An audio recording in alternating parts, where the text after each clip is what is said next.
Halo Sobat MC, jumpa lagi dengan saya Michael dari MC Consulting. Faktur pajak yang berbentuk elektronik atau e-faktur. Nah, kita udah lihat bahwa bentuk dan keterangan dalam faktur pajak, di mana kalau faktur pajak berbentuk elektronik dan dibuat menggunakan aplikasi ataupun sistem yang disediakan dan atau ditentukan oleh DJP, maka akan dicantumkan tanda tangan secara elektronik. Nah, pada faktur pajak yang secara elektronik, keterangan yang harus dicantumkan apa saja? Oke, ada beberapa poin. Oke, poin yang A, nama, alamat, NPWP yang menyerahkan BKP ataupun JKP.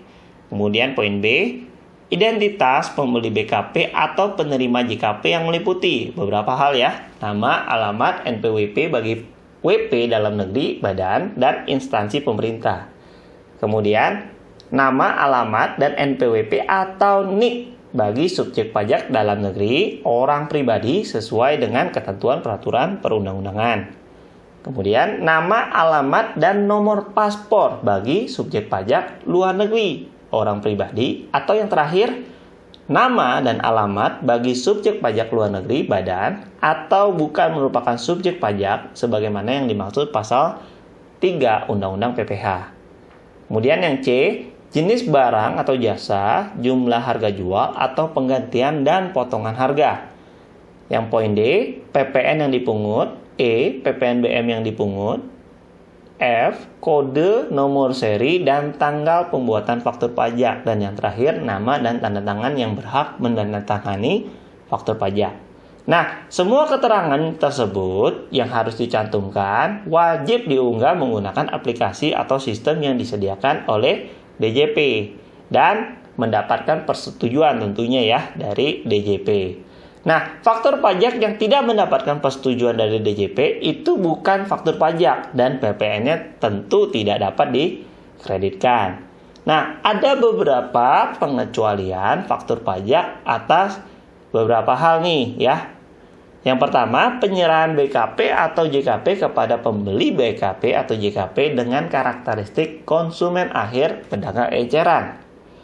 Yang kedua, penyerahan BKP, penyerahan JKP, ekspor BKP, ekspor BKP tidak berwujud dan atau ekspor JKP yang bukti pemungutan PPN-nya berupa dokumen tertentu yang kedudukannya dipersamakan dengan faktur pajak atau dokumen tertentu.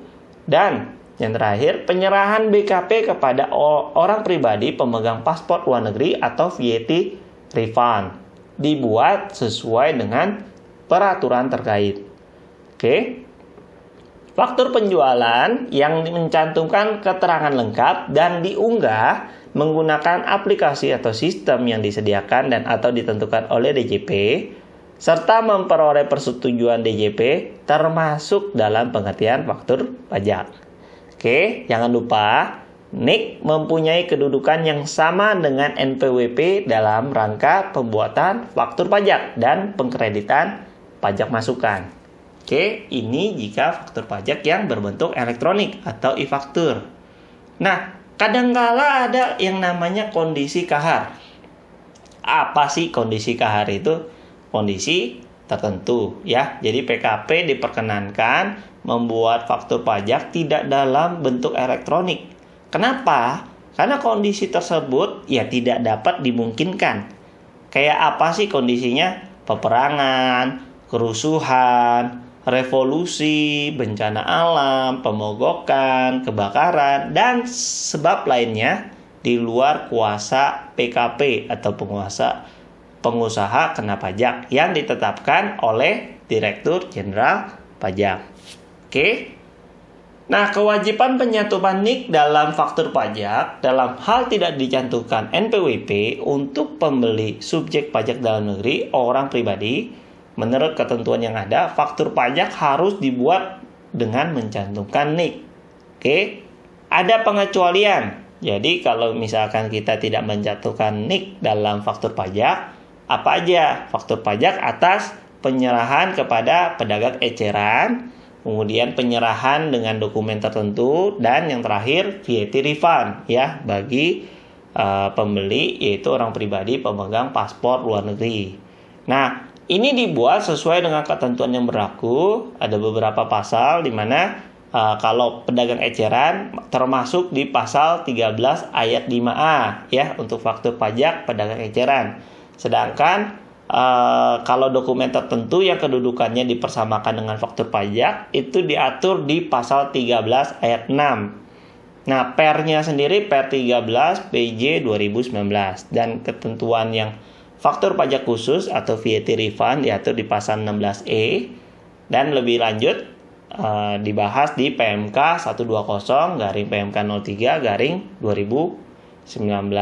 Oke. Kewajiban penyatuan NIK dalam faktur pajak ya, jadi di pengaturan dalam undang-undang tersendiri ya yang terbaru ini Undang-Undang PPN sebelum adanya Cipta Kerja, maka kita bisa lihat sama-sama pasal 13 ayat 5 huruf B, identitas pembeli, nama, alamat, dan NPWP. Sedangkan yang terbaru menurut Undang-Undang Cipta Kerja pasal 13 ayat 5 huruf B, identitas pembeli ya akan ditambahkan di NIK ya atau nomor paspor bagi subjek pajak luar negeri orang pribadi. Ya, atau nama dan alamat dalam hal pemberi BKP atau penerima JKP merupakan subjek pajak luar negeri badan dan atau bukan merupakan subjek pajak sebagaimana dimaksud dalam Undang-Undang PPH. Nah, kita melihat dari sisi PPN seperti itu, bagaimana kalau untuk KUP-nya sendiri, ketentuan umum dan tata cara perpajakan. Nah, sebelum adanya Undang-Undang Cipta Kerja dan setelah adanya Undang-Undang Cipta Kerja seperti apa?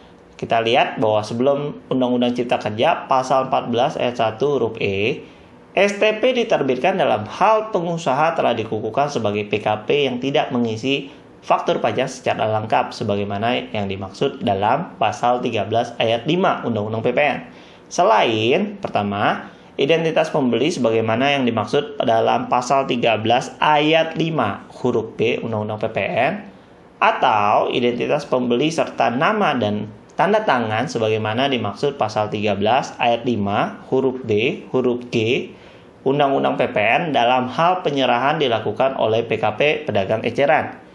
Nah, ketentuan terbarunya menurut Undang-Undang Cipta Kerja pasal 14 ayat 1 huruf E, STP diterbitkan dalam hal pengusaha telah dikukuhkan sebagai PKP yang tidak mengisi faktur pajak secara lengkap sebagaimana yang dimaksud pasal 13 ayat 5 dan ayat 6 Undang-Undang PPN selain identitas pembeli BKP atau penerima JKP serta nama dan tanda tangan sebagaimana dimaksud pasal 13 ayat 5 huruf B dan huruf G Undang-Undang PPN dalam hal penyerahan dilakukan oleh PKP pedagang eceran.